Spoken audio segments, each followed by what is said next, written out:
বহু বছর ধরে সিলেটের গোপালগঞ্জ উপজেলায় গোয়ালগদ্দা নামের বিশেষ জাতের শিম চাষ করে আসছেন স্থানীয় কৃষকরা। উপজেলার কয়েকটি ইউনিয়নে শীত মৌসুমে বিশেষ জাতের এই শিম চাষ হয়ে থাকে। স্থানীয় কৃষকদের কাছে এই শিম কেবল শুধু মৌসুমি ফসলই নয়, এটি তাদের জীবিকা ও পারিবারিক ঐতিহ্য।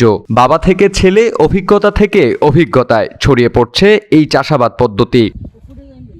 উপজেলারই একজন কৃষক নিমার আলী দীর্ঘ ৩ দশকেরও বেশি সময় ধরে চাষ করে আসছেন গোয়ালগদ্দা শিম।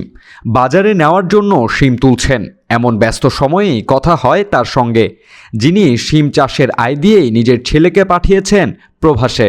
আগে থেকে বাক্কা পরিমাণ বুঝতে আগে আছে ৬০ এক সপ্তাহ আগে, বর্তমানে ১৭-১৮ আছে। মেঘ বৃষ্টি নাই তো অন্য জাত তরকারি, সব জাত তরকারি যেখানে ক্ষেত করছে, যত কৃষকে ক্ষেত করছে, সব তরকারি একসাথে আসছে। নিমার আলীর মতো এই উপজেলায় রয়েছেন হাজারো শিম চাষি। কম বেশি এই এলাকার অধিকাংশ মানুষই এই উৎপাদনের সঙ্গে প্রত্যক্ষ কিংবা পরোক্ষভাবে জড়িত। খেতে সুস্বাদু হয় এই শিম দেশে বিদেশে সমান জনপ্রিয়।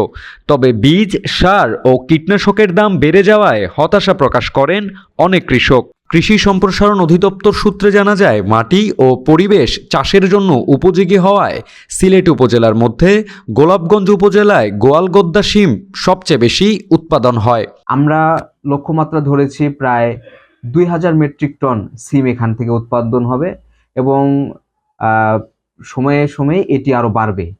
আমরা হিসাব করে দেখেছি সবচেয়ে সর্বনিম্ন মূল্যেও যদি কৃষক এটি বিক্রি করে, প্রায় ২০০ কোটি টাকার একটি বাণিজ্য হয় এই গোয়ালগদ্দা সিম নিয়ে। উপজেলার মাটি ও কৃষকদের ঘামে উৎপাদিত গোয়ালগদ্দা শিম সরকারি পৃষ্ঠপোষকতা পেলে ভবিষ্যতে আরও বেশি উৎপাদন হবে ও দেশের অর্থনীতিতেও এই ফসলের অবদান আরও বেশি দৃশ্যমান হয়ে উঠবে বলে মনে করেন কৃষকরা।